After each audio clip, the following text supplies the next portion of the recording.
Good morning. Thank you so much, Raylan. And good morning, everyone from the big island of Hawaii, where I am at the moment. Um, so good to see you.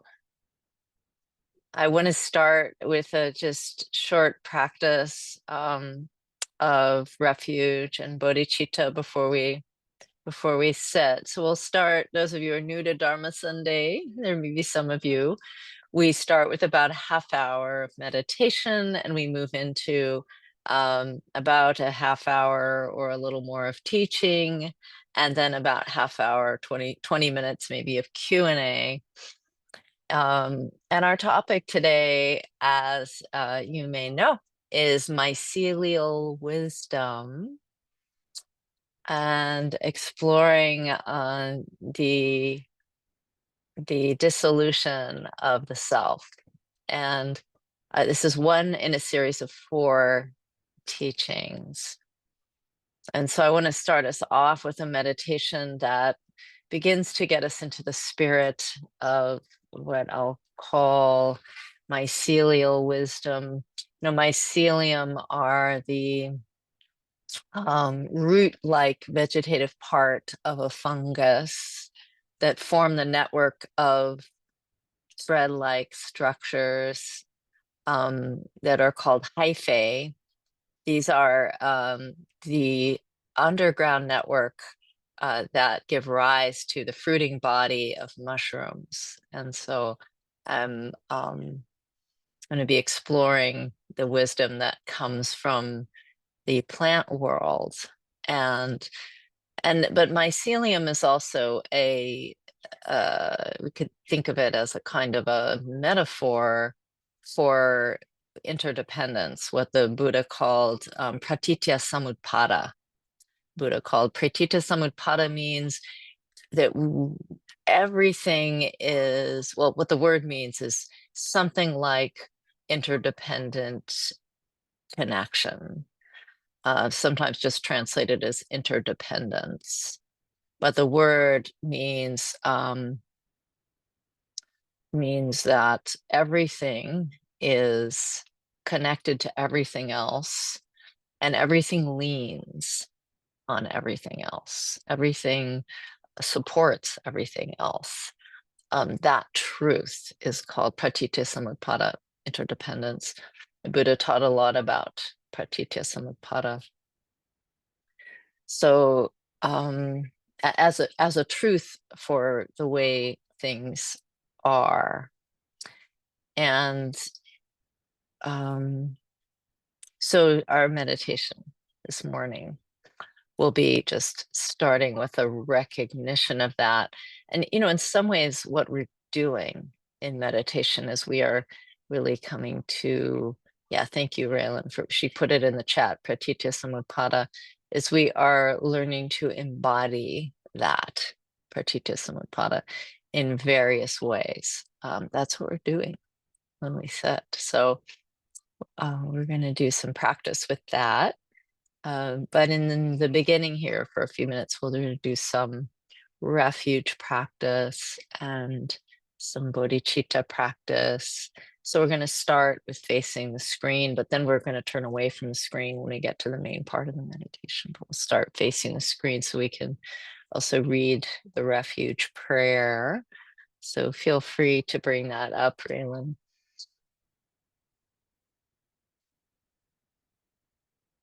It's a prayer in taking refuge in Buddha, in Dharma, and Sangha. And also think about that as taking refuge in interdependence, in our interdependence with the wisdom sources, our interdependence with the Dharma, with teaching, and our interdependence with one another. Sanje chudan soji chonama dang chu pardu dani cham su chi Daki jin so chi pe so nan ji Drola pen che san che drupa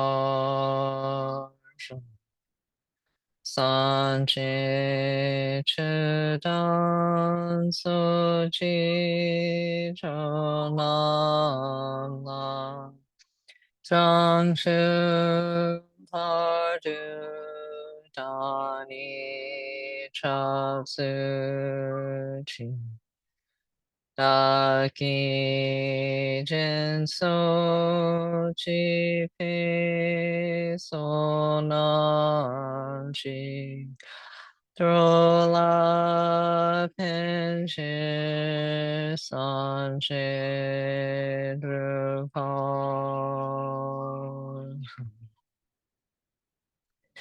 In Buddha, Dharma, and Sangha, we go for refuge until enlightened by the power of generosity and the other perfections. May we realize Buddhahood for the benefit of all. And if you could bring up for us the four immeasurables. This is refuge in bodhicitta. The four immeasurables are an expression of our commitment to universal love. Do we have those?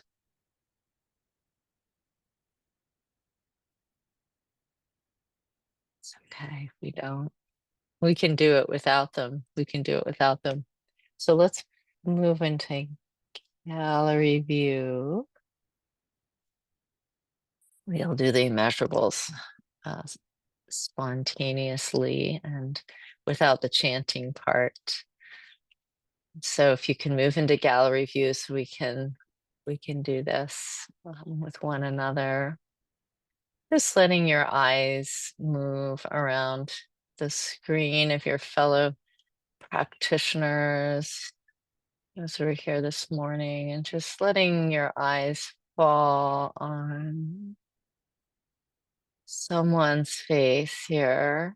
Is anyone who comes into your view, and just giving rise to the wish, may you have happiness and the causes of happiness.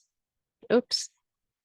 Okay, so your gallery view may have turned into something else. That's fine.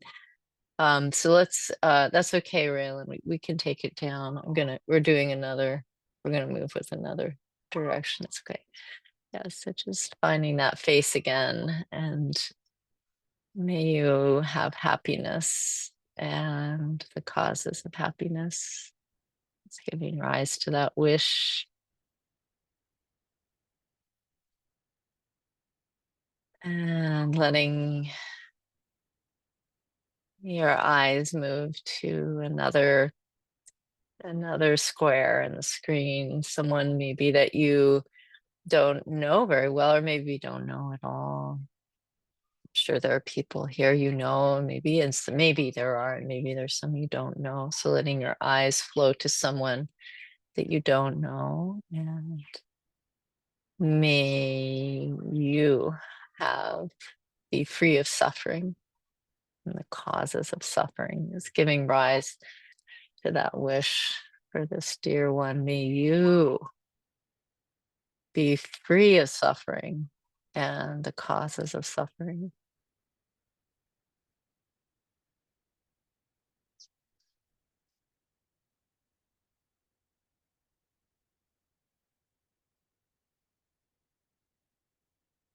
And letting your eyes move to another one person in the screen, maybe this time someone you know. If you know anyone here, if you don't, it's all right. And then going to someone you don't know, a new person. May you experience equanimity beyond attachment and aversion to friend, enemy, and stranger. May you experience equanimity.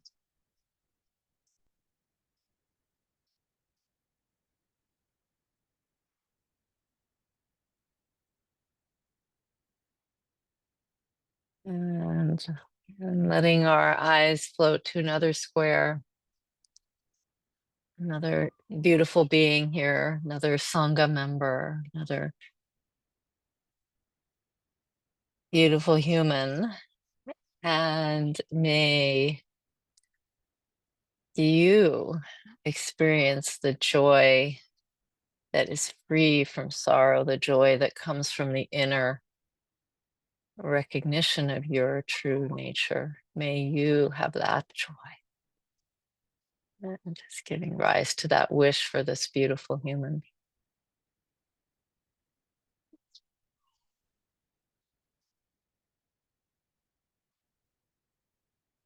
We are all connected.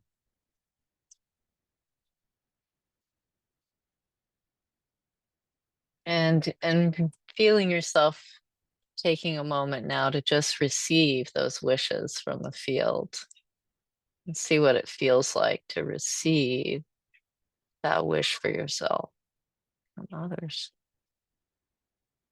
And if there's resistance to receiving, noticing the resistance too, and receiving some love into that resistance too.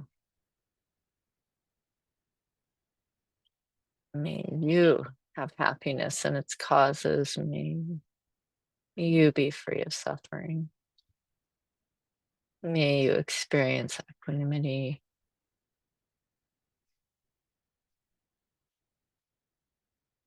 And may you taste the joy free from sorrow.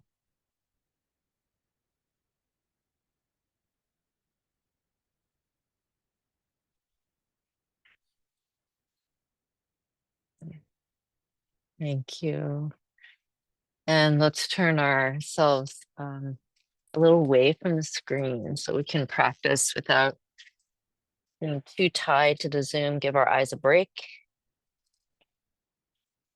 You can keep the field a little bit in your in out of the corner of your eye if you need some inspiration. You can look over to fellow meditators, or you can move back to speaker view if you prefer.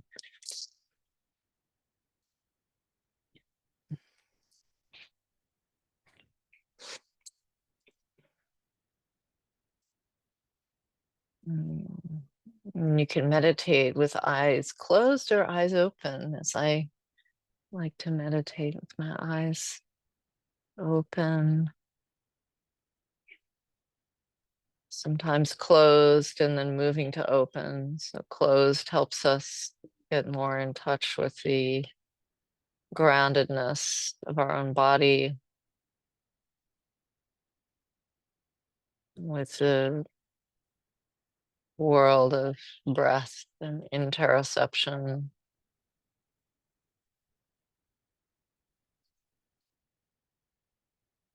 I might start there with the eyes closed and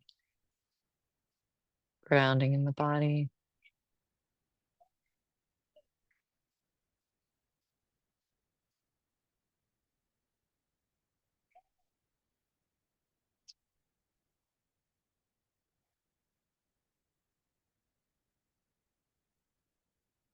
Noticing the world around you in your mind's eye. You don't have to actually look around the room, but feeling yourself in connection to the room that you're in, the space that you're in.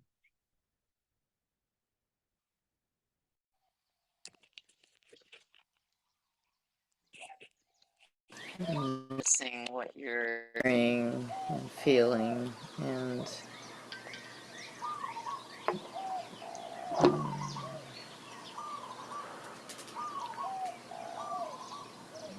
considering the connection, the interdependence that is happening.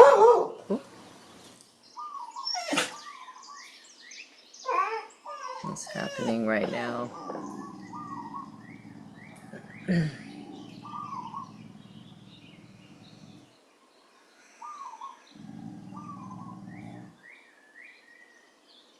You are held in a web of connection and support.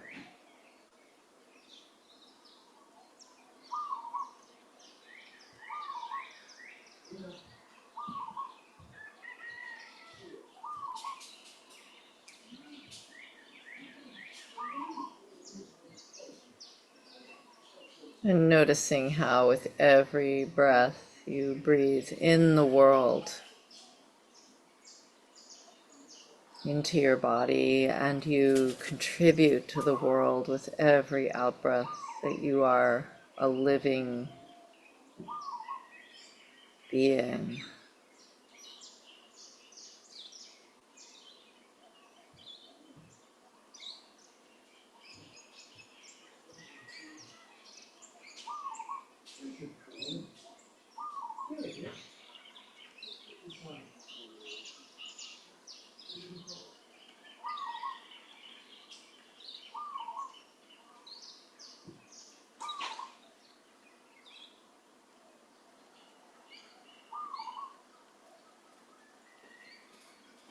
And then moving into letting the eyes open a little, maybe more than a little.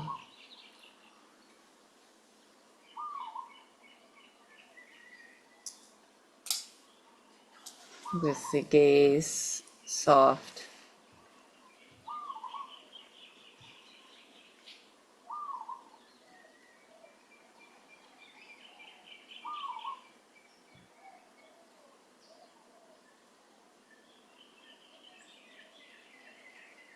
With senses open.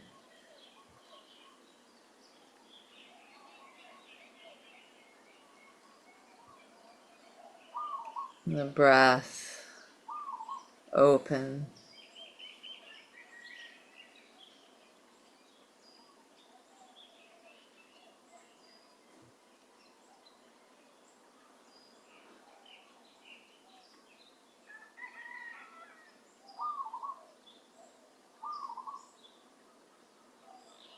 Heart open.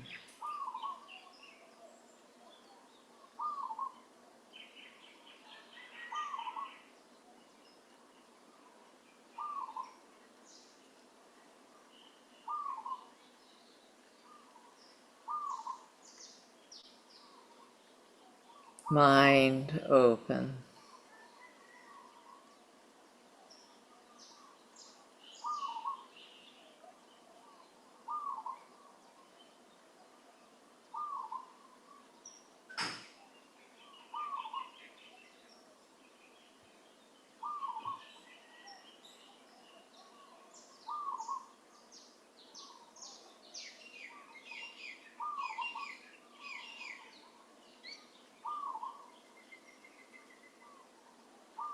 Finding a home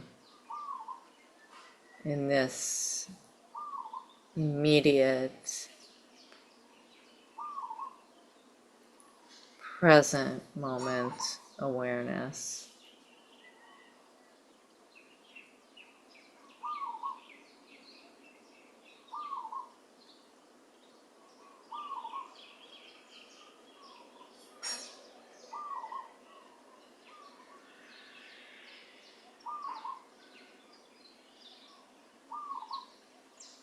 Relaxing into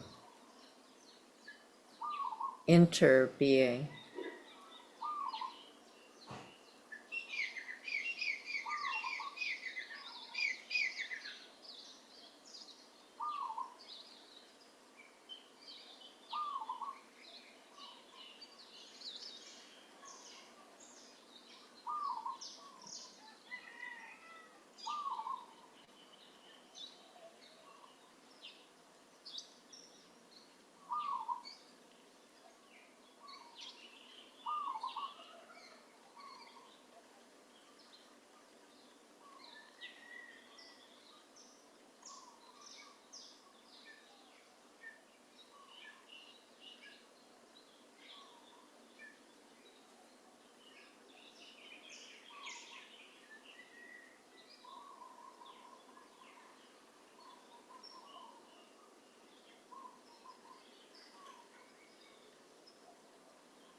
Interbeing with each inhale,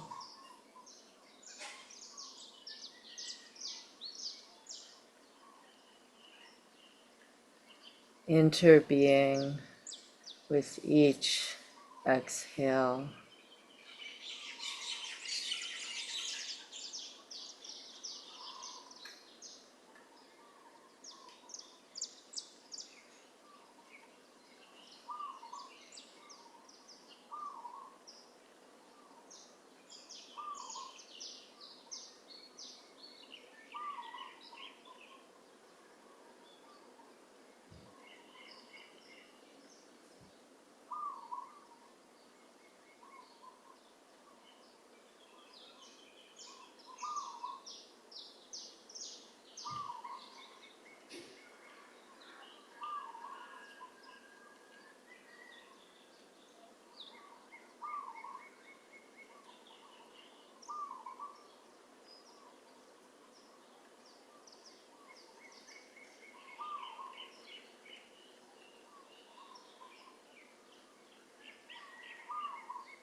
And if there's a place to come home to when you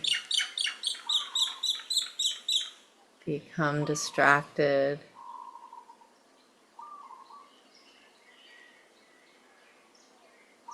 it is this vast expanse of the here and now with no inside and no outside.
Wiggling our fingers and toes, bringing some movement into the body.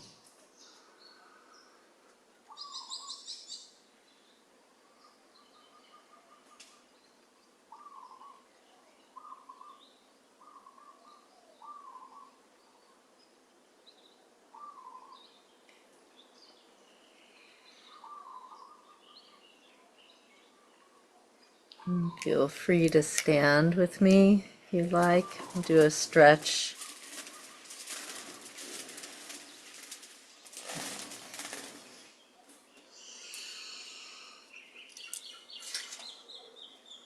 Reaching to the sky.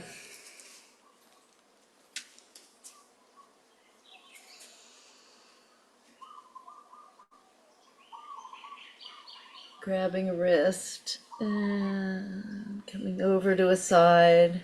Nice stretch on the side and inhaling up, reaching. Exhaling over to the other side.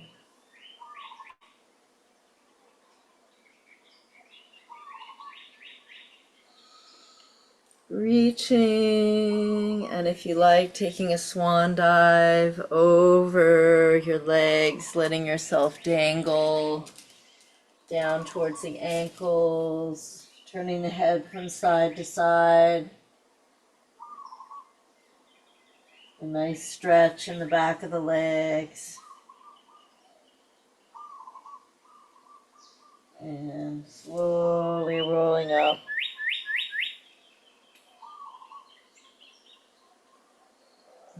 Shaking as you come back to your seat.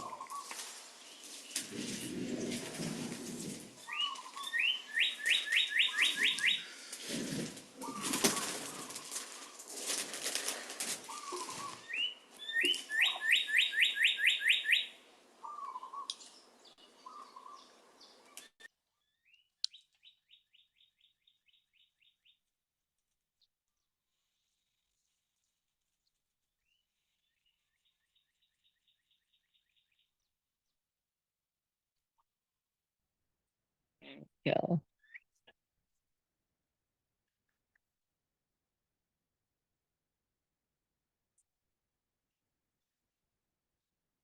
So in the last 5 years or so, I've been on a pilgrimage of sorts to explore or rekindle my relationship with the plant world as a teacher and healer.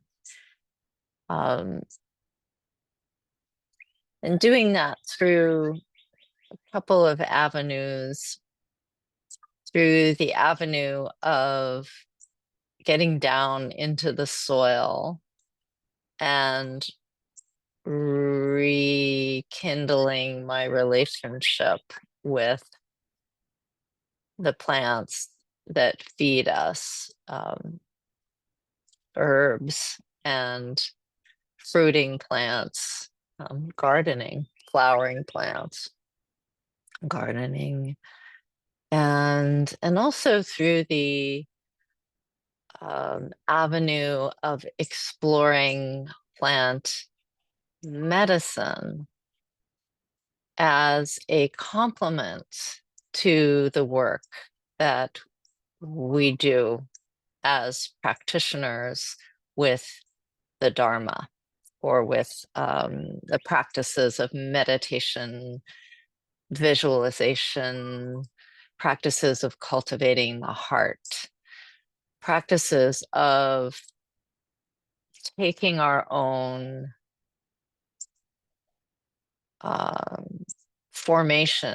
taking our formation and growth into our own hands, which is really one of the things that we're doing as practitioners on this path, is becoming the stewards of this organism conscious stewards of this organism and intentionally cultivating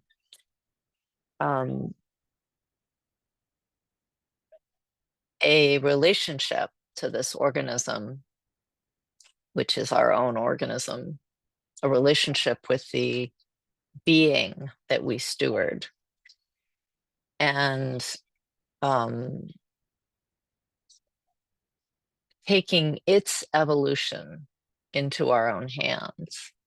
In some ways, that's what I think of the Dharma as being, is this vehicle for cultivating human evolution in a conscious way, cultivating nonviolence, cultivating kindness, cultivating peace, centeredness, and cultivating a holding environment in which all of the parts of the self are welcome, and in which we learn to welcome the world and love the world.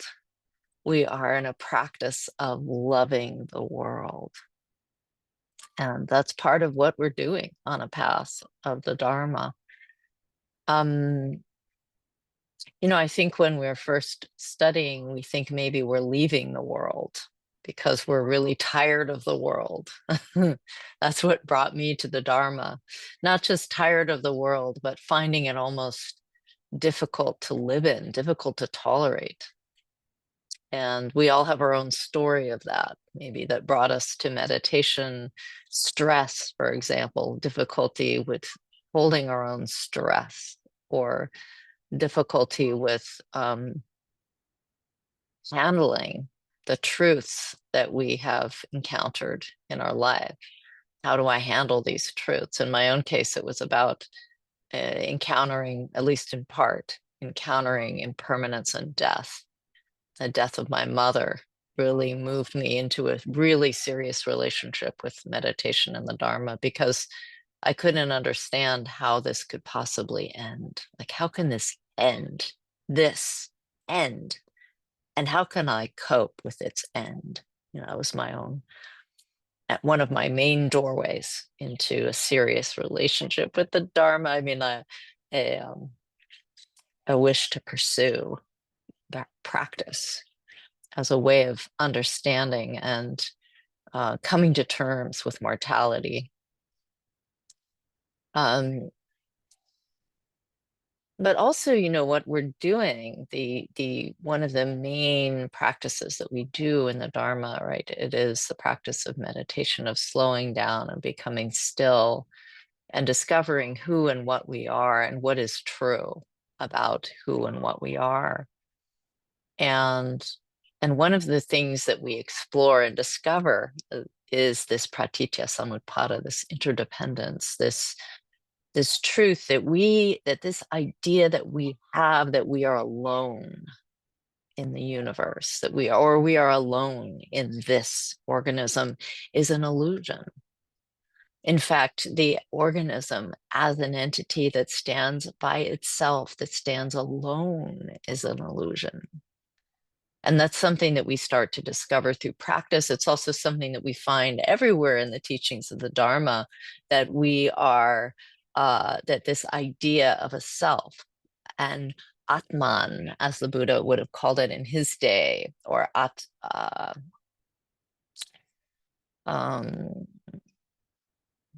yes, this idea of Atman is an illusion, that we exist. I exist. It's an idea. It's an idea that we have. It's a construction. It's a conceptual idea that we have a self. But in reality, this organism is in a constant state of non-separation with its world. And that is one of the wisdoms that the plants teach. In some ways, we can learn that wisdom just by having a relationship with any plant. If you have a relationship with your house plant, right, The house plant it needs water, it needs sunshine, it needs care, it needs fertilizer, or it needs compost in order to thrive and to grow.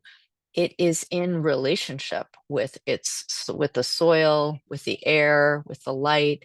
And if you're caring for a plant, that becomes so obvious within days that if you're the source of the water and you're the source of the compost, you discover this plant needs a relationship with its world that allows it to thrive. It exists because of the world around it, right? That becomes very clear. If you have an animal, right, that same teaching. So, but we don't think of ourselves that way very often. There's some part of the human organism that wants to separate from that and to feel independent from that. And maybe that's an evolutionary strategy for survival that we developed at some point in our evolution.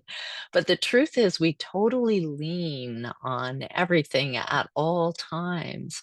We would die in an instant if we didn't have the atmosphere to breathe with oxygen in it and all the things that our body needs.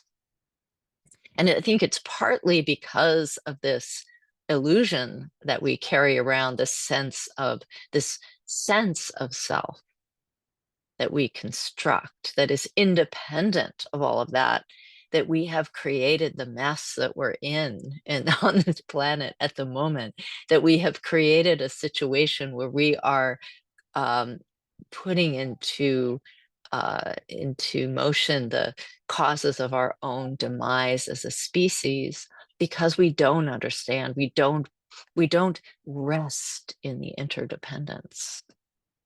We don't know it in the depths of our being. And as a species, somehow we have let the self idea become the reality.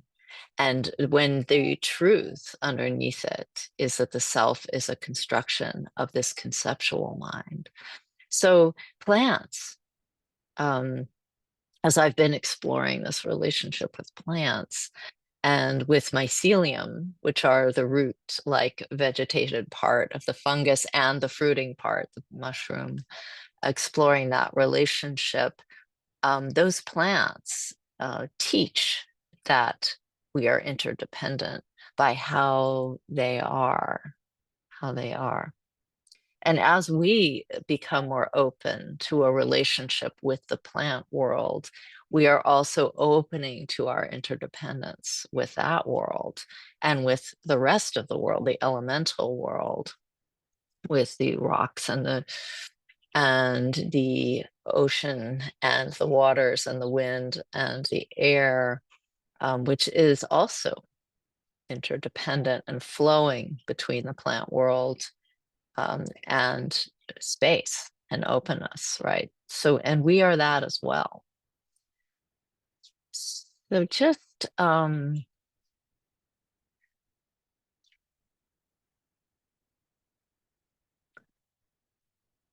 been beginning to develop in myself, deepen in that relationship in the last 5 years or so, and finding it to be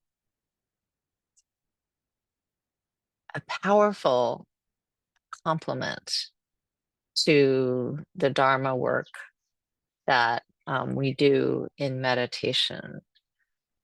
And in particular, I've been exploring this relationship with plant medicine, as I mentioned. And one of the things that I have, and before this, I should say, when I was younger, I didn't have that relationship to plant medicine. That is not something that I explored as a young person the way many people do in their teenage years or their early 20s. It's common for teenagers and young adults to explore a relationship with psychedelics, and sometimes that includes plant medicine or plants. And And often that experience is a recreational one. So I never had that to speak of. I mean, I had maybe a pot brownie with my dad when I was 20 years old. It didn't go well, let's just put it that way. So after that didn't go so well, I didn't continue to explore a relationship with plant medicine. But more lately, more recently, as it has become more mainstream, more available, and more well researched, which is really important. I've become curious about it and wanting to understand more deeply what it's about. And part of my motivation initially in that was to, there's nothing missing from the meditation practice, for me anyway, nothing missing from that. But um, but two reasons really that I was interested in exploring this relationship. One with plant medicine. One is that as a Buddhist teacher, as a Dharma teacher, I have encountered so many people who came to the Dharma through the doorway of psychedelics, that they had an experience on something, whatever it might have been, and that experience exposed them to a different state of consciousness, to a different way of seeing the world. In other words, it blew open a door. And when it blew open that door, what people seem to realize that I was hearing as a Dharma teacher, it primarily in one-on-one Dharma interviews or talking to people one-on-one, which we do as Dharma teachers about their practice, is when I'd say, how did you come to your practice? Often it was, well, I had this experience on a plant, or on a substance, and it showed me that there was more to reality than I had previously known, or there was more to this mind than I had previously known, that my mind is larger, my mind is vaster than I thought, right? These were the kinds of things that I was hearing. And so I've had curiosity about that. What is it about those experiences that led people into the Dharma? So part of it was my own wanting to understand, what is it in that has led people to the Dharma? Because I could only imagine, but I hadn't actually experienced. And that I'm very curious about experience.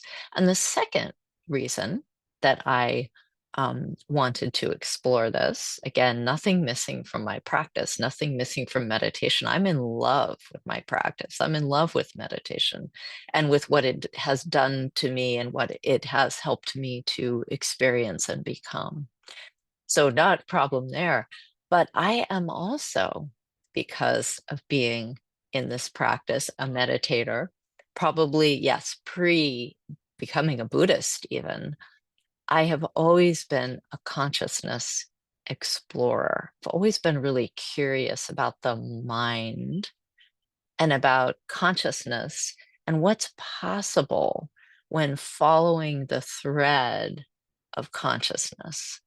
Um, what's possible from looking really carefully and deeply and slowly at the inner world? What's possible to know? How deeply can I know myself? And how deeply can I understand this organism and its relationship with its world? That's always been a curiosity for me. And I know it has been for many of you. It brings people to the Dharma. What's possible to understand about this and all of this? And when we understand this and all of this, there's a lot more that's possible in terms of evolution, how I can become more loving, more kind, more wise, how I can become a more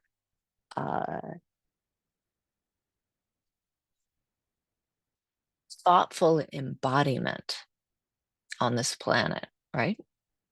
So curious. So that's the second reason that I wanted to explore, as a consciousness explorer, what can I be learning from these plants, and what they open to the mind, what they open to the organism. And so I've been exploring that for the last 5 years, and learning a lot, and also allowing that uh, wisdom that comes from the journeys of the relationship journeys. I would call it a journey, when we go into a period of exploring, a day or a few hours of exploring the relationship with a plant medicine. I'm going to call that a journey, and many people do call those journeys. So taking the journey, what do I learn from that journey? And one of the things that has been coming out of that journey, which is more a teaching, not in words, but a teaching in experience and experiential teaching, is the deep truth that this small self, this constructed self, is um, just that, a construction. That and the idea of a self is permeable, and it is in flow. It's not something solid and rigid, but it's something that is in a constant unfolding. And of course, we discover that in the practice of meditation. If we're paying close attention, we see it in the way that our thoughts arise, abide, and dissolve. And we see the impermanence of the thinking mind. And we see that in the case of the mycelial relationship with mycelium in particular, with the fruiting body of the mycelial network underneath the planet, underneath the earth, the fruiting body being the mushroom. In that relationship, there's this invitation into experiencing firsthand, without words, the absolute truth of interdependence. That is, that we are completely and totally in a weave with our world, and in a weave with the plant world, in a weave with the animal world. And there is a truth, or you could say a biological truth, about the mycelium that those who study these plants know, or to talk about, is that they have an intelligence.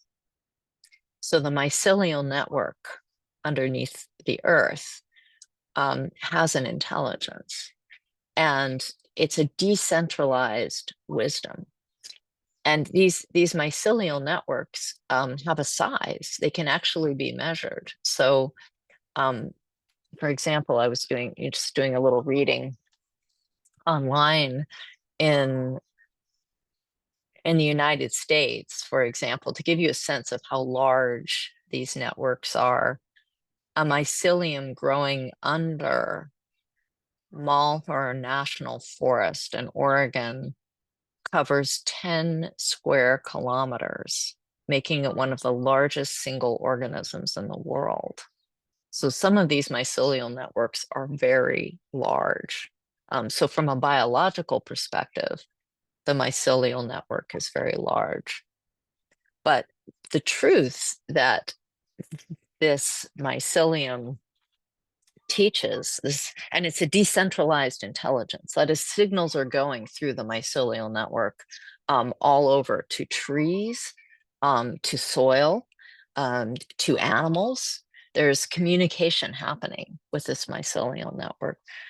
And so, I think what we have in the case of a self, to use this as an example for what is revealed through the practice of developing a relationship with this mycelium through experience, through ingesting it, and then asking it for what it's going to teach you.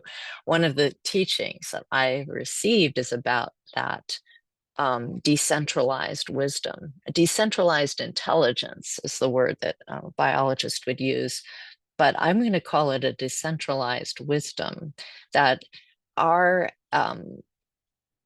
primate experience of intelligence is somewhat centralized. We think this is the center, self-center. We are self-centered, these primates. We can be that way. Our whatever's going on in our prefrontal cortex makes us want to believe that we are in charge here and that we are the center here.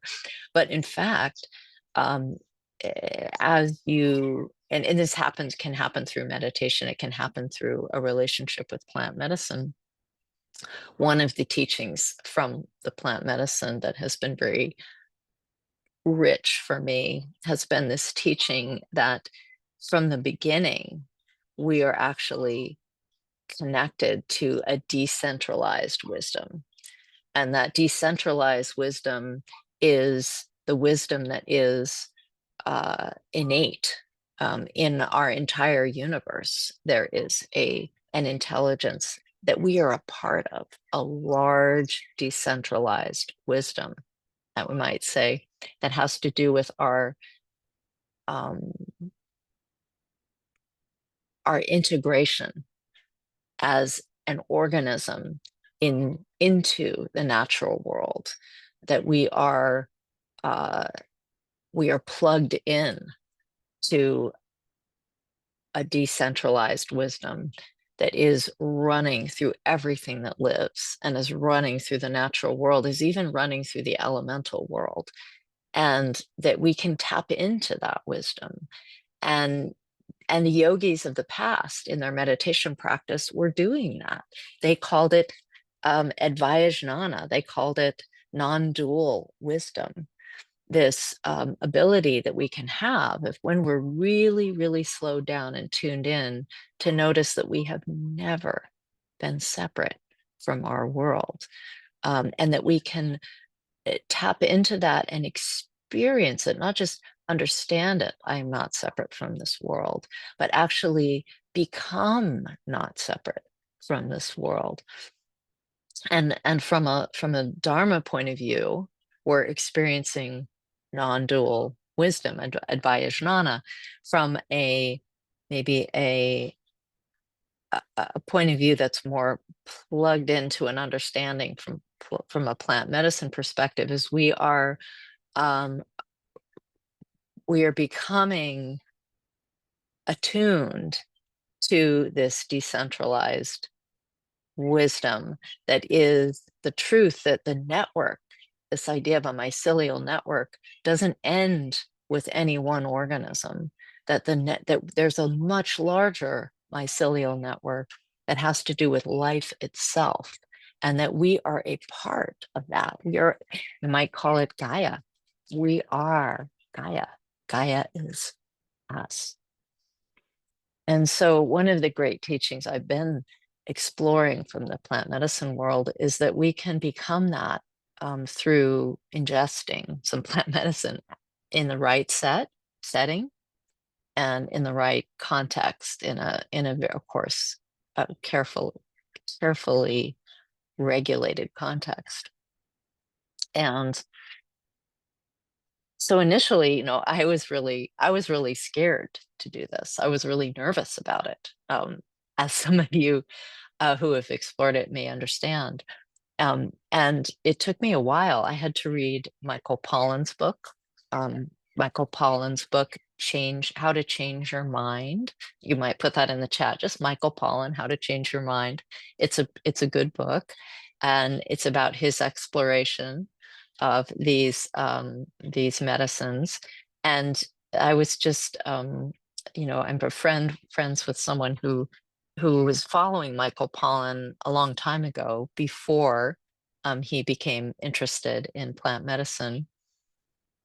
And he was quite a straight-laced guy, very academic and very curious, but also very cautious, very empirical in his perspectives, of course, as a scientist, as a journalist actually, but a journalist who writes about science. And he's become quite the spokesperson for the wisdom of plants. It's a really wonderful book, and it shows you his journey through being very, very cautious and skeptical, very uncertain about all of it, to actually starting to explore it. And reading that was helpful for me. And also because, it's certainly something that is, like anything, you want to be really, really care for yourself if you're going to go in that direction or look in that direction, and care for all of the parts of you that are vigilant and fearful, and to be embracing of them and listening to them, and holding them in love. And my way is always to do a lot of research. If I do a lot of research, I become more confident of whatever direction it is that I'm going before I go there. Okay, so some of the things that the mycelial experiences that I've had over the last 5 years have helped me to get more deeply in touch with, in terms of my relationship to self in particular, is, and these are things that we find, right, we discover through meditation as well. We are not all that we think we are. We're much, much more than whatever our ideas are of who we are. Two, that's one. Two, we are intimately connected to everything. We are part of a large disseminated intelligence, in other words.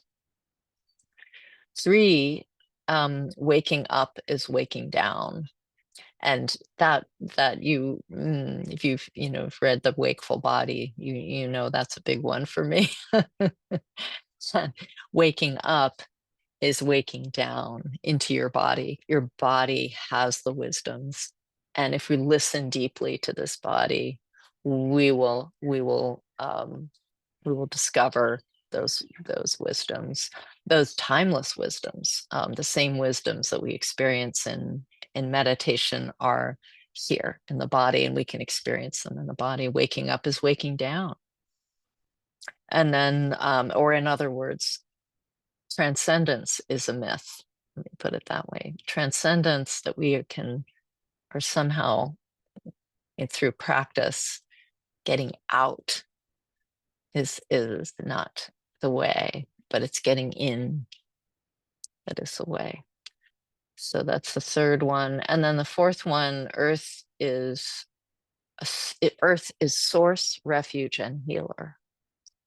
That earth is a great teacher for our path. Yeah, earth is a source.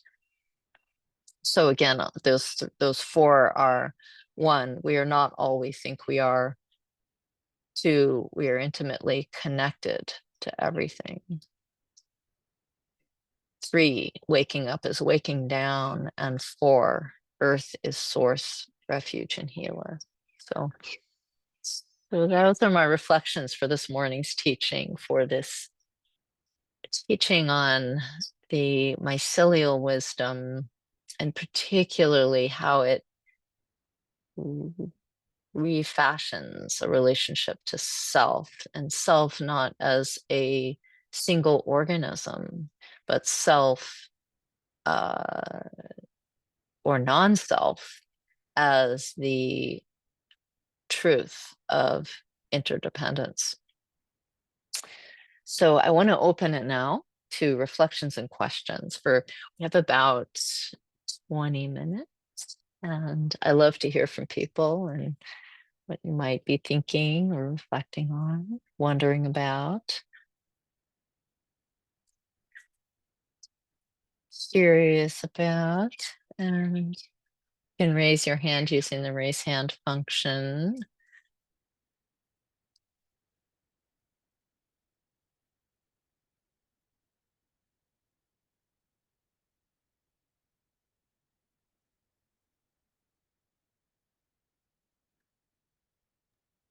Chantel. Hello, this is my first time attending, and I just wanted to, I guess, give a confirmation to myself, but also to you all, and particularly the speaker and those who are hosting today. Thank you for your time. But holy cow, if plant medicine didn't lead me to an organic movement practice that led me to truth in my body, that led me to your book, that led me to the site, that led me to here. So it's like so hilarious how I was like, I don't even know what this is going to be about, but I really, really, everything in this book is like, heck yeah, right now. And so let me come and see what this is, what's happening. So thanks. I'll be back. Yes to everything. And I guess if I had to ask a question, but let other people talk first, you don't have to answer this. I'm wondering if,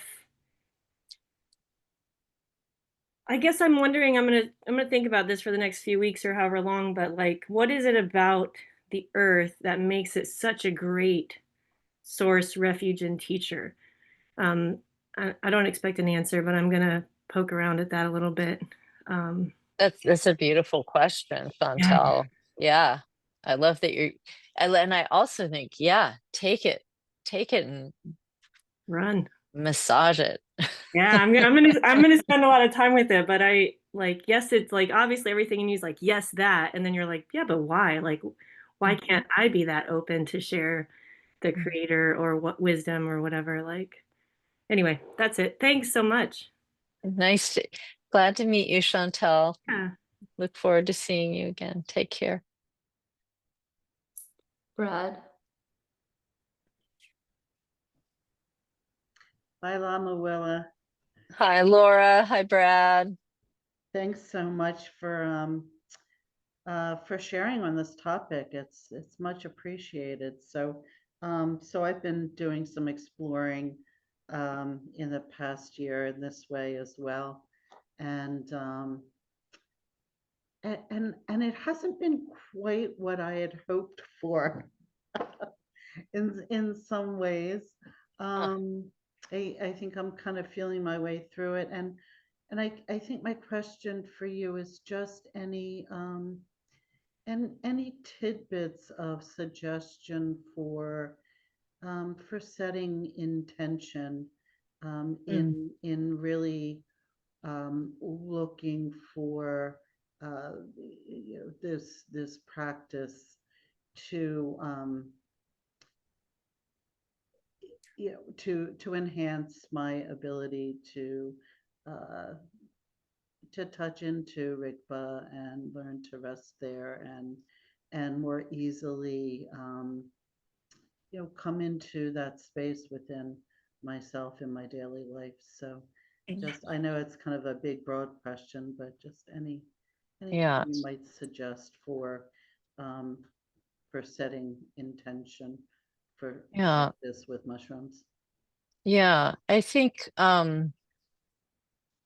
one of the most important pieces of advice that I received early on from it's in Michael Pollan's book. He gives the advice, but also the person that I was working with around the psychedelic assisted psychotherapist that I was working with, who was um, guiding me, uh, is to go in, even if you might have an intention, like I want to develop a deeper relationship with Rigpa.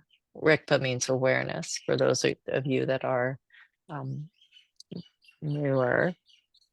Rigpa is a Tibetan word that means awareness. So, for example, if that was your intention, to also go in with a willingness to that might fall completely to the wayside when you're actually in the journey. So there needs to be an element of surrender, and that part of the intention has to be to surrender to the wisdom of the plant, and that actually one of the intentions needs to be, okay, here's my intent. My intention is to develop a deeper relationship with Rigpa, but my other intention is to fully surrender to whatever the plant has to teach or show me, because it won't always be that. It might be something completely different. And it's what you need to see. It will be what you need to see, not what you want to see, but what you need to see. And or not what you want to explore, but what you need to explore. But that being said, there's also more than one medicine in the world. And some people need a different medicine. So it may or may not be your medicine for now, or it might be your medicine, but you may have to explore it a little bit before you know, oh, this is it. This is my medicine. Or no, this isn't my medicine. There's another one that's my medicine, that I need to be looking through that lens at the moment. So, it's a little bit of trial and error, but also some degree of surrender and letting go of expectation around what it will teach and what there is. It's about receptivity. Thank you so much. That's helpful. Yeah. Thanks, Laura. Thanks, Brad. Nice to see you. Yeah. Jade, can unmute.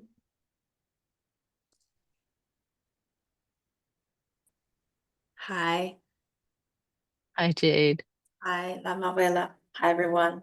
I would also like to share my experience with plant medicine. I encountered plant medicine because I had a lot of trauma that I've been healing from, and plant medicine really is like a teacher for me, like a Dharma teacher.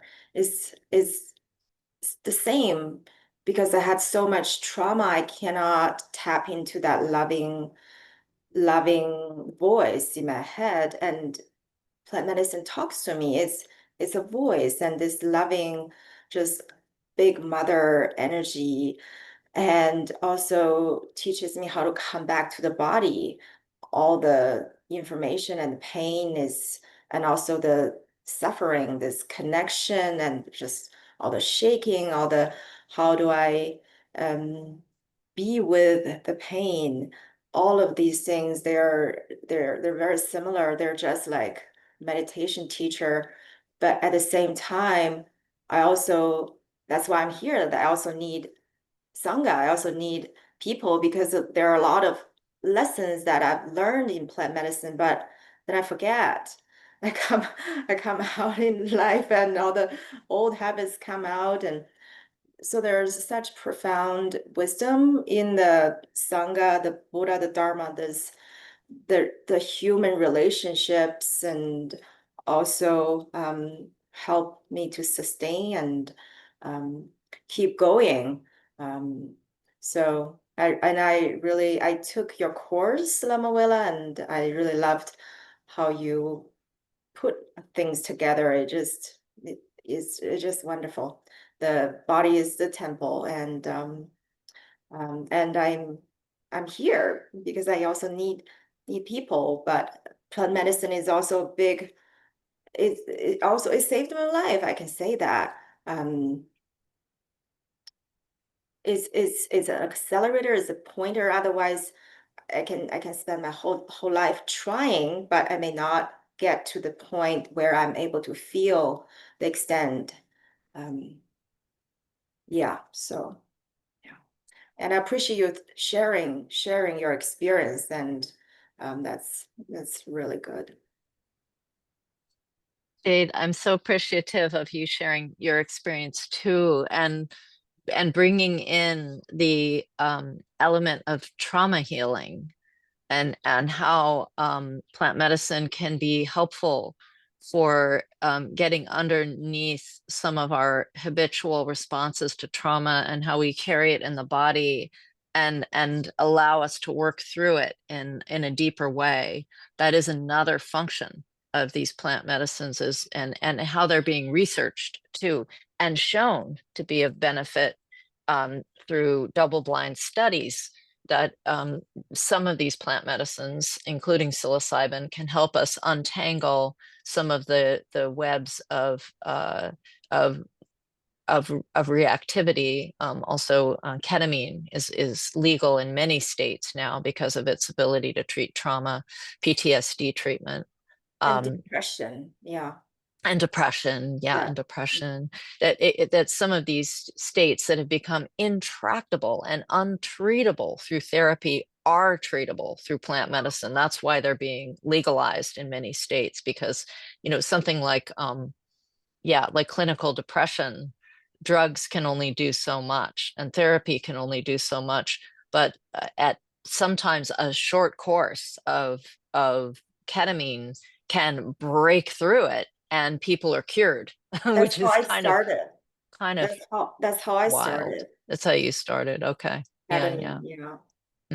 Yeah, but then later other plant medicine and helps me to get deeper into the trauma, ancestral, generational, and it is all in this body, this information and the data, and it's what we're doing in meditation too. It's the same, but it's because of the, like I said, it's like a resource. It supports you to meet these big pain and trauma that we wouldn't be able to face without the support of that plant medicine.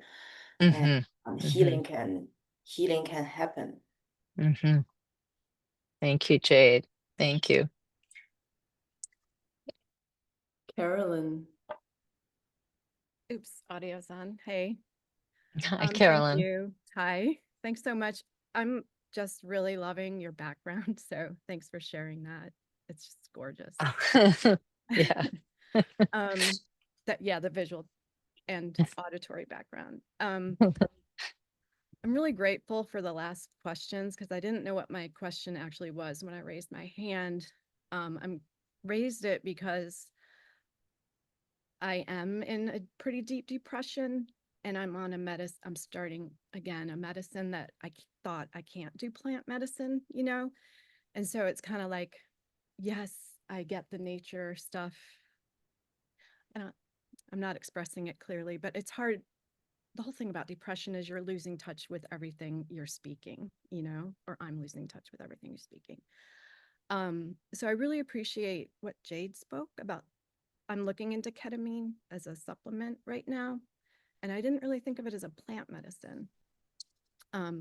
So I guess my question at this point is I'm wondering if it's possible to speak to you or someone about, like Jade, about the entry and how it worked, and also if you could speak a little bit, Lama Willa, about like how to do this safely if you're someone who's struggling with energy, like serious energy dysregulation. I think it's really important, if you're using ketamine as a treatment, that you do it under the auspices and guidance of a psychotherapist who actually prescribes, or a psychiatrist who subscribes the ketamine and who oversees your at least probably the first few dosages is with you. And I would say in general, if you're nervous about exploring plant medicine, that you consider doing it with a guide in the room with you who is not taking the plant medicine, who is sitting with you and guiding you and being present to you, and that's all they're doing. So you can find that through exploring. I don't know which state you're in, but and I actually don't know all the states in which ketamine is legal, but it's legal in a lot of states. Like it's illegal in Maine. I think it's probably legal in Massachusetts or close to being so, and Vermont, and so there are places. I'm in North Carolina and it's legal here, so I think it's it is pretty okay, common. good. If it's not, we're not the most progressive state anymore. So okay, okay, I see. But okay. Then you might be able to find somebody who can help you anyway. There's practitioners everywhere, and so finding that, and and sometimes just making the intention to find that person or practitioner and holding the intention, it will come your way. Just holding the intention. Thank you. Thank you, Carolyn. And Leslie?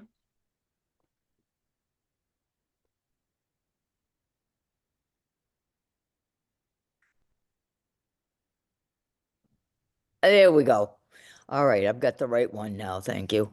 It is so wonderful to hear you and see you, Lama Willa. I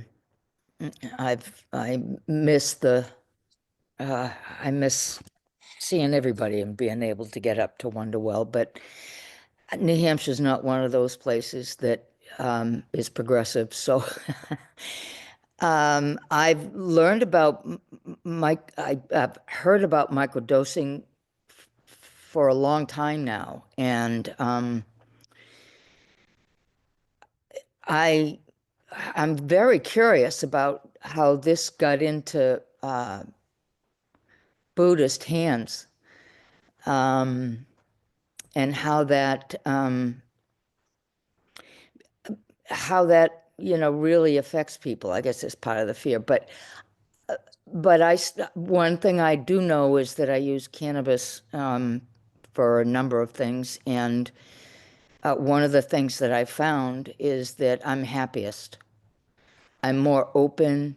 I'm more awake. I'm more sensitive. I'm more in touch. If I allow myself to be, it helps me to focus. And I've learned a lot of things about myself just on cannabis. But people have talked about depression and trauma and all of that. And I've done all kinds of therapy for 50 years, probably, off and on. And the only thing that I've found so far that has helped me at all is coming to meditation and Buddhism. And yet I still have times when I am not my top. I'm not even halfway there.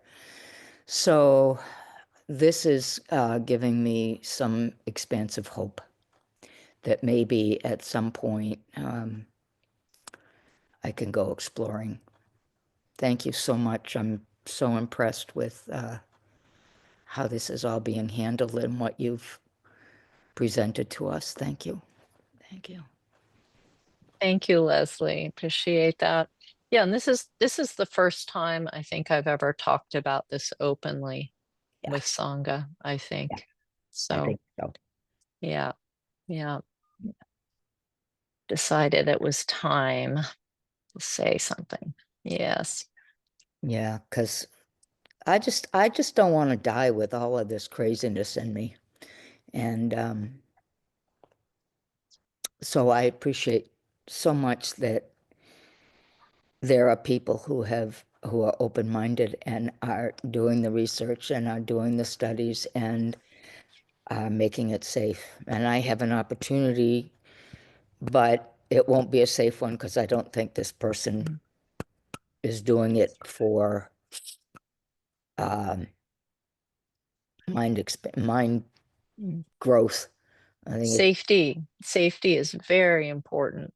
Yeah, very important. I recommend reading Michael Pollan's book.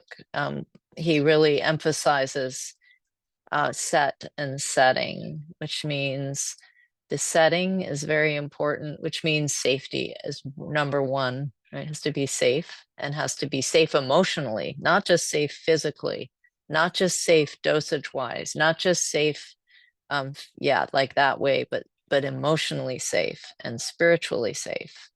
And that it may be a while before you find that setting, so you have to like hold out. you don't want to compromise anything. Yeah.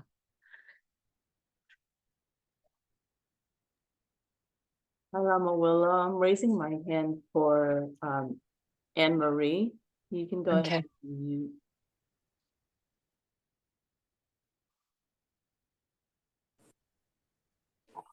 Hi, Lama Willa. So good to Hi. see you. And this is such a wonderful discussion that you're bringing in. And what I wanted to mention or talk about is a little bit different from the medicine part, but working with the discovery of the mycelium and all the connections and the communication under the earth. A few years ago, I read a book called Finding the Mother Tree, Discovering the Wisdom of the Forest by Suzanne Simard. Do you know that book? No, someone just told me about it and really highly recommended it. So it's interesting you're mentioning it. Yeah, It's I want to read it. wonderful.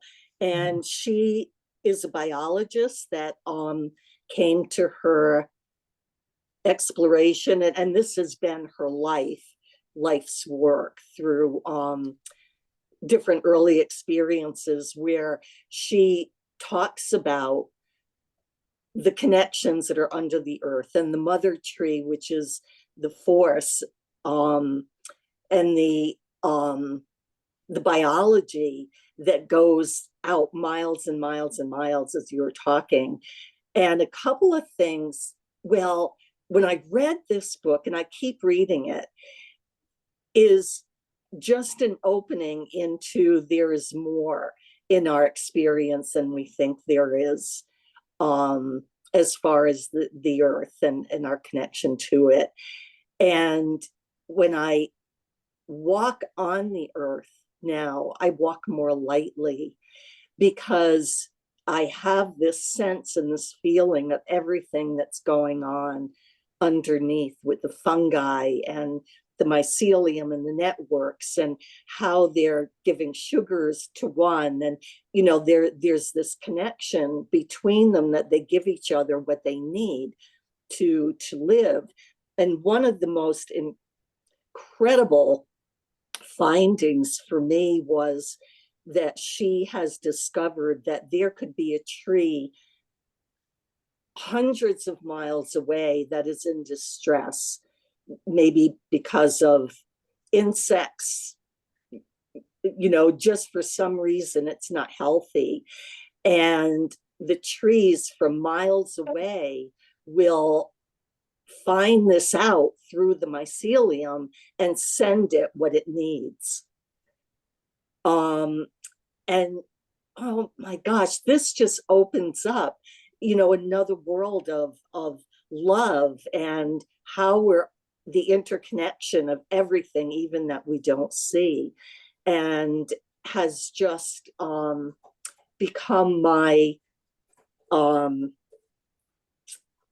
my connection to interdependence and loving kindness.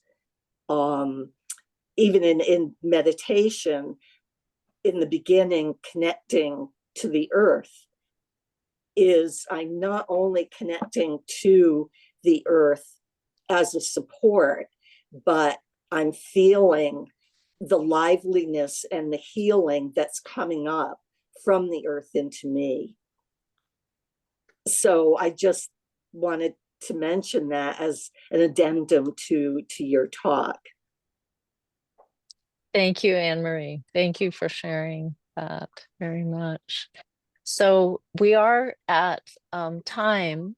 So if anyone needs to go, it's fine. It's fine to go. You can wave and go.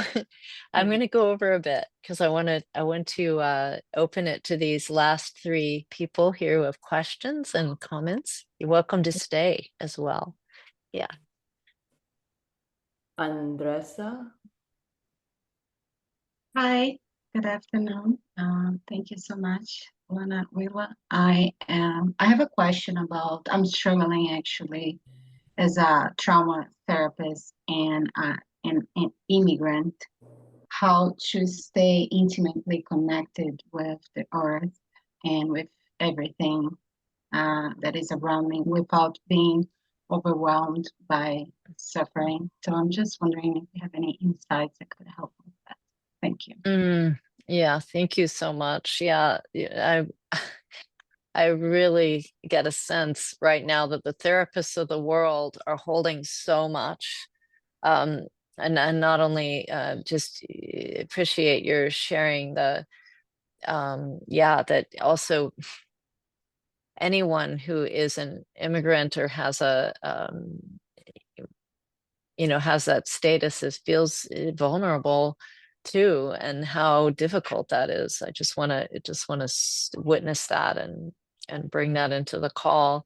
We are living in such difficult times, and Andressa, I think just prioritizing your own self-care is super important. I mean, it's always important, obviously, as a therapist or as a Dharma teacher or as a nurse or those of us that hold space for others, caregivers and teachers, guides, that we need to really be focused also on taking care of the holding environment, whatever that might mean for you.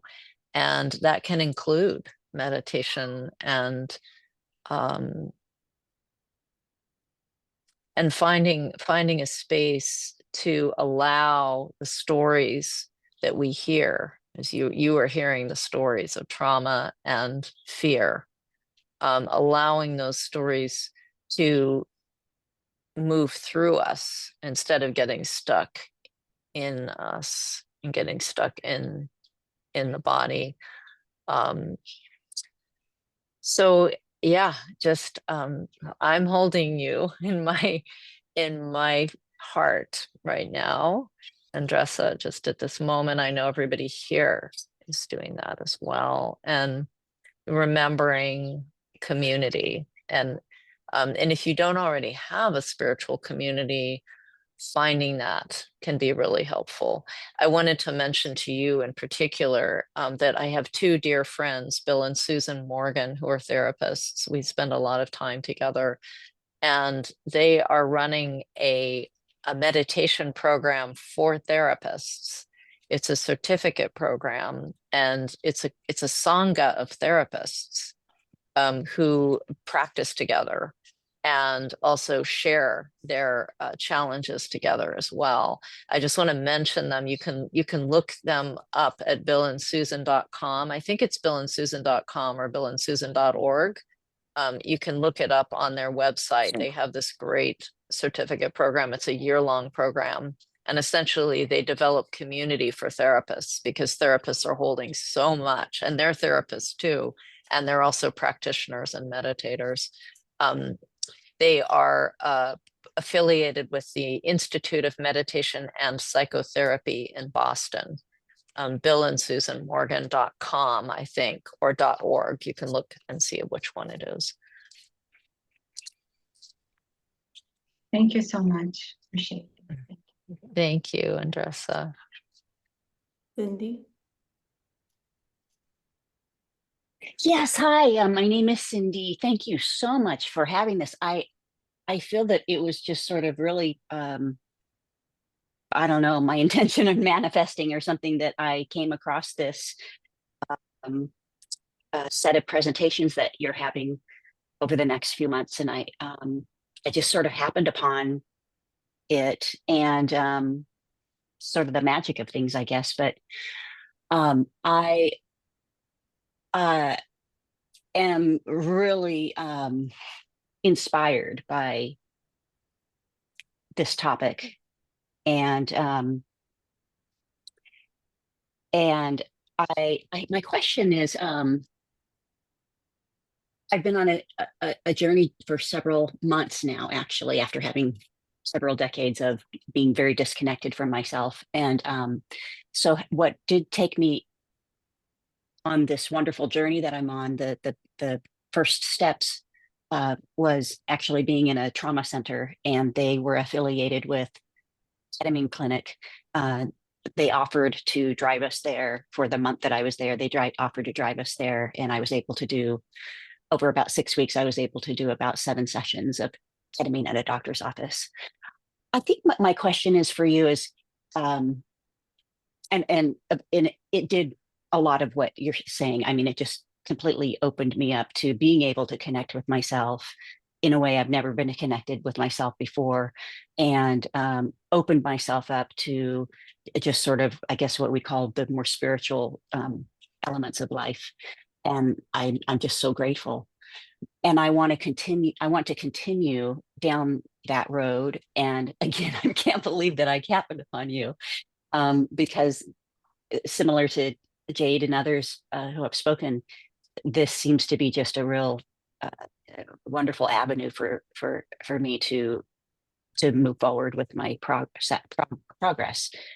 But my question for you is, when I know that you mentioned a couple of times that during the, I think you are saying during the sessions, that it's wonderful to have even a guide, the what is it? Assisted therapy, psychedelic assisted therapy, or I don't remember exactly what you called it, but I don't think I had that component when I was in the doctor's office doing the ketamine sessions. There was no one, for the first 4 sessions, no one was even in the room with me.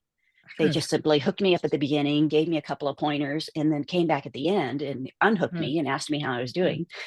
And then the other few times that I did it was at it. Again, they drove me there, but it was at a different place. And there was at least someone who was sitting in there with me, and she was wonderful. She was very nurturing as she helped me get, settled in and coming out of it. But there was no one ever, guiding me. And so I was just wondering, what do you mean by that? Because that wasn't my experience. And I sort of think that if I would have had that sort of experience, it would have been perhaps a different experience. And I didn't do any of the integrative therapy after, which I know is important. Would you mind just speaking to that for a moment? Yeah. I'm not, aware of everything that's out there. So this is really interesting. Yeah. I've not been I have done journeys now, but now that I'm more experienced, without a guide, I can do that now. But I never do them alone. It's always with a friend, at least a friend, if not more than one friend.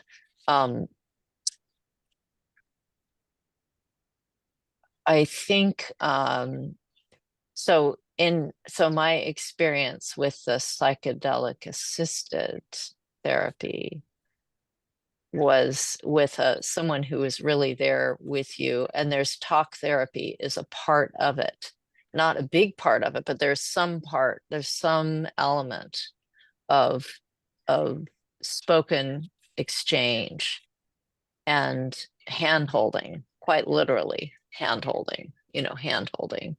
And so I think if you're looking for something like that, more of a personal connection to an individual who is really there with you and for you and knows your story, then you would need to start seeking out a therapist, a psychotherapist in particular, not a doctor, but a psychotherapist who works with these substances.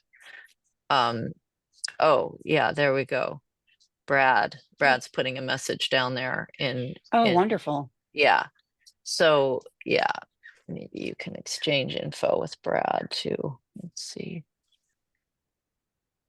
Would I just go to the chat?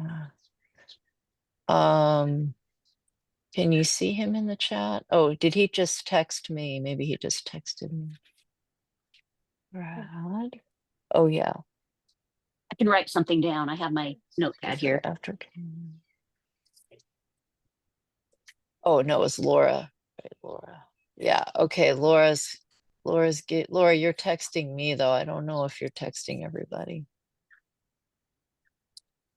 Thank you, dear.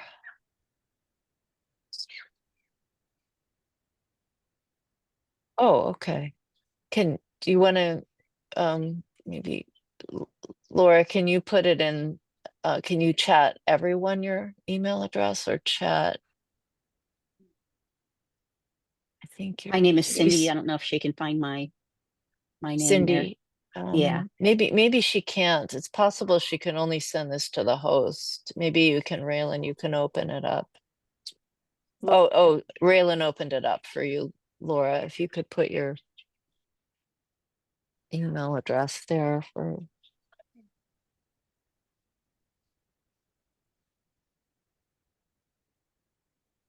Cindy. put it to everyone. Yeah. Okay. She's putting it in there for you. Okay. Yeah. Wonderful. And she's a therapist with our Sangha, so she can, oh, she could wonderful. maybe, yeah, you Yeah, could email Laura. I don't see it yet, but maybe if I You don't see it yet. Okay. that out and then go back. Make sure people can unmute too. Yeah. I think she's putting it in there. Okay. And Yeah. oh, okay. Oh, I see right there. Okay. Yeah. Okay. Hi, Linda. Thank you so much. Haven't seen you Thank in a you. while. It's so nice to see you. Nice And to this see has you. been really wonderful today. I appreciate your openness so much. My background is very similar.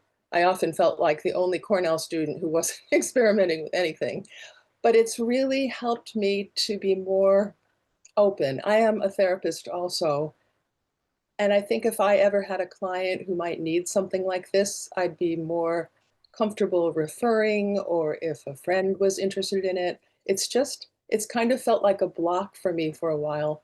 And just hearing your experience, your journey has helped so much. So I appreciate that very much. Thank you, Linda. Thanks for that. Yeah. Thank you, everyone, for coming this morning and for being present to the Sangha, to one another, and to the practice. And we'll end today, as we do, with the dedication prayer.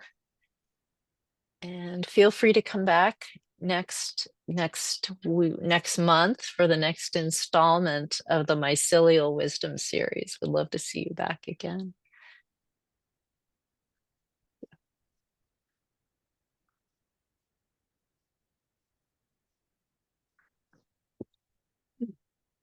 Changchu Samcho Rinpoche Ma Che Panam Che Dorji Che Panyam Pa Me Payam Hong Ne Hong Du Kawa.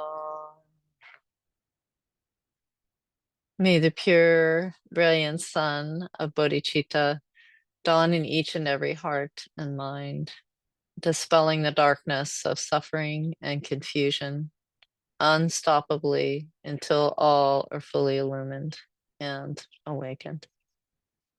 Thank you, everyone. Thank you for coming. And I will see you soon. Be well. Thank you. Big love, Lama Willa, and all of you. Check out onedreya.com. I left the link there in the chat. Another great resource. Free resource. Yeah. Thank you, Zoe. Be So well. much love.